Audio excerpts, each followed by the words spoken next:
Good morning friends, welcome back our channel. यदि आप भी बिहार बोर्ड से क्लास 10th में इस वर्ष अध्ययन कर रहे हैं तो आप लोग को मालूम होना चाहिए कि अभी आप लोग का अक्टूबर का मंथली एग्जामिनेशन शुरू हो गया है आज से। हिंदी का आप लोग को कल हमने क्वेश्चन पेपर प्रोवाइड करवा दिया था, जिसमें आपको एक ही वीडियो में हमने आपको ऑब्जेक्टिव बतलाया था प्लस सब्जेक्टिव भी बतला दिया था। उसी तरह से आज इस वाले वीडियो में हम आपके लिए लेकर के हाजिर हैं क्लास 10th मंथली एग्जामिनेशन 2024 के लिए संस्कृत का ओरिजिनल क्वेश्चन पेपर, जिसका विषय कोड आप देख सकते हैं 105 होने वाला है और ये 50 अंक का एग्ज़ाम होने वाला है। आज की इस वाले वीडियो में हम इसको पहले सब्जेक्टिव क्वेश्चन आपको दिखला देंगे, फिर सब्जेक्टिव का आंसर करवा देंगे और फिर ऑब्जेक्टिव का आंसर की करवा देंगे। तो वीडियो में लास्ट तक बने रहेगा। यदि आपको वीडियो पसंद आता है तभी वीडियो को लाइक कर सकते हैं, वरना लाइक करने की आवश्यकता नहीं है, परंतु अपने दोस्तों पर ज़रूर शेयर करिएगा। और चैनल पर नए हैं तो चैनल को सब्सक्राइब कर लीजिए, ताकि आज आपका कल जो आपका मैथ, इंग्लिश और साइंस, सोशल साइंस का एग्ज़ाम होगा तो उसका क्वेश्चन पेपर का आपको नोटिफिकेशन सबसे पहले प्राप्त हो सके। इसलिए चैनल को आप लोग को सब्सक्राइब करके रखना है। तो चलिए सबसे पहले हम आपको सब्जेक्टिव का क्वेश्चंस को दिखला देते हैं। तो देखिए, यहाँ से आप लोग का शुरू होता है लघुत्तरी प्रश्न विषयनुष्ठ प्रश्न।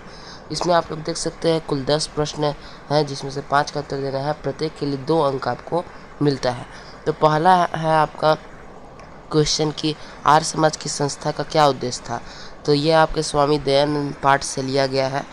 दूसरा है कि मंदाकिनी के जल में कैसे ऋषिगण स्नान कर रहे थे। यह आपका मंदाकिनी वर्णन पाठ से लिया गया है। तीसरा है स्वामी दयानंद के मन में संसारिक के प्रति अनास्था क्यों उत्पन्न हुई।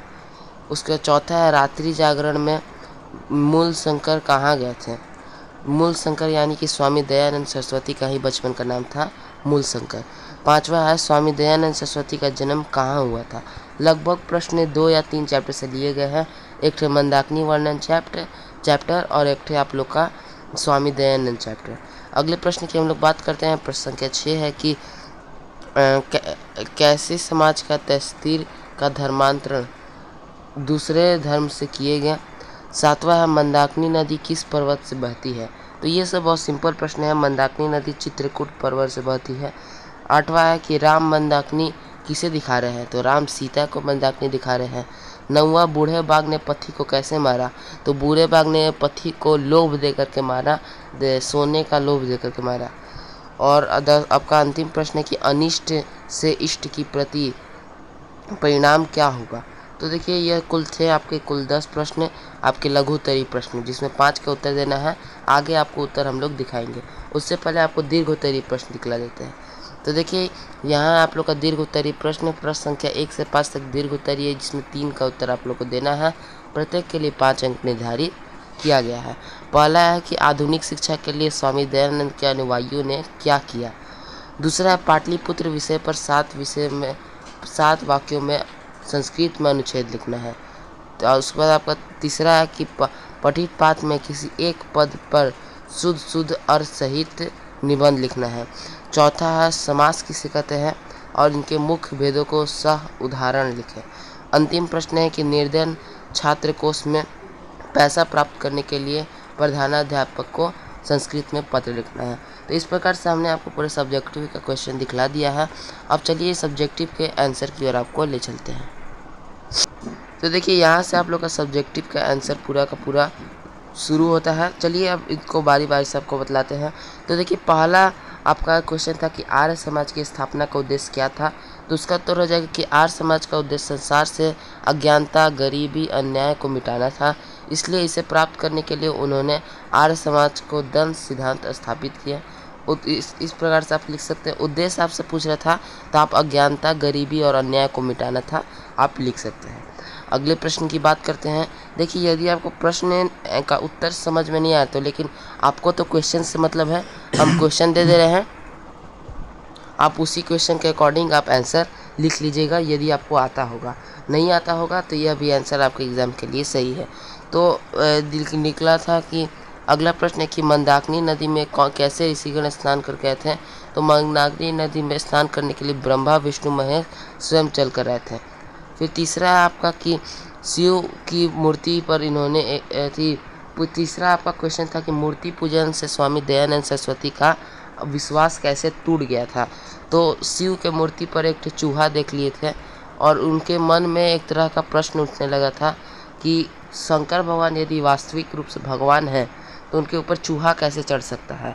इसीलिए उसी टाइम से स्वामी दयानंद सरस्वती मूर्ति पूजन के विरोधी हो गए थे। अगला प्रश्न था आप लोगों का कि रात्रि जागरण छोड़कर स्वामी दयानंद सरस्वती यानी मूल शंकर कहाँ गए थे। तो लिखना होगा कि महाशिवरात्रि के रात को मूल शंकर ने भगवान शंकर की मूर्ति पर चढ़कर चूहा को देखा, चूहा पर अर्थी वस्तु को खा रहा देखा। तो तभी उन्हें विश्वास हो गया कि देवता प्रतिमा में नहीं होते हैं। रात्रि जागरण छोड़ कर वे चले गए और मूर्ति पूजा के प्रति अनास्था उनके अंदर हो गई। तो यही आपको लिख सकते हैं अपने एग्जाम में कि अपने घर पे चले गए थे। आपका लघुत्तरी में अंतिम प्रश्न है प्रश्न संख्या 5, क्योंकि आपको 5 ही प्रश्न के उत्तर देने थे तो 4 का हमने दे दिया, ये 5वां है। तो स्वामी दयानंद सरस्वती का जन्म पूछ रहा है। तो स्वामी दयानंद सरस्वती का जन्म 12 फरवरी 1824 ईस्वी को गुजरात के काठीवाड़ जिले में टंकारा नामक एक समृद्ध ब्रह्मांडकाल में हुआ था। तो यह आपका हो गया लघुत्तरी प्रश्न। फटाफट से हम आपको दीर्घोत्तरी प्रश्न दिखाते हैं। तो देखिए यहाँ से आपका लॉन्ग आंसर टाइप क्वेश्चन की शुरुआती होती है।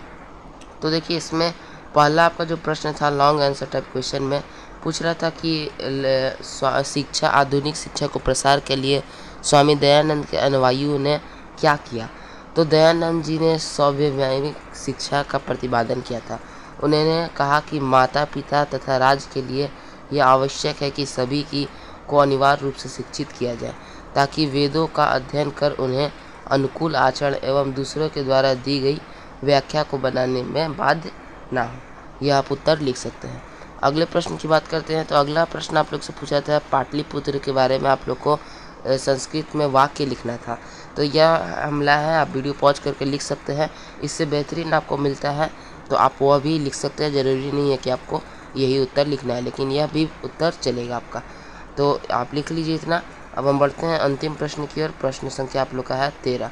तो प्रश्न संख्या 13 क्या कह रहा है, उत्तर है आपका कि सूरदास जी के इन पदियों में गोपनीय उद्गव वह कह रही है कि इनके हृदय में श्री कृष्ण के प्रति अटूट प्रेम है, जो किसी योग्य संदेश कम ना होने के कारण है। उनके ऊपर उद्भव में लाए गए संदेश का कुछ असर नहीं होने वाला है, इसलिए इसका योग का संदेश की आवश्यकता नहीं है। तो देखिए इस प्रकार से आपका का पूरा उत्तर हो जा रहा है। आपके सब्जेक्टिव का हमने बतला दिया उत्तर और सब्जेक्टिव का क्वेश्चन भी दिखला दिया। अब आपको ऑब्जेक्टिव का हम लोग फटाफट से आंसर की दिखला देते हैं। तो देखिए यहाँ से आप लोग का ऑब्जेक्टिव का आंसर की पूरा का पूरा शुरुआत हो जाता है। आंसर की कहने से तात्पर्य आप लोग का कि देखिए एग्ज़ाम आप में हॉल में जाइएगा आप लोग, तो इसी तरह से आपको प्रश्न मारना होगा। पहला का बी, दूसरा का ए, तीसरा का सी, यही ऑप्शन सही होगा। हम इसलिए ऐसा करते हैं क्योंकि इससे आपका भी समय बचता है। तो आप ही हम धीरे धीरे स्कोर कर रहे हैं, आप कॉपी में नोट कर लीजिएगा या फिर याद कर लीजिएगा और एग्ज़ाम में अपना बेहतरीन ढंग से लिख करके आ जाइएगा। तो यहाँ तक आया आपका 30 प्रश्न का उत्तर, आपको किन्हीं 25 का ही उत्तर बस देना है। तो चलिए हम मिलते हैं आपसे अगले लो में किसी नए टॉपिक के साथ। तब तक के लिए जय हिंद।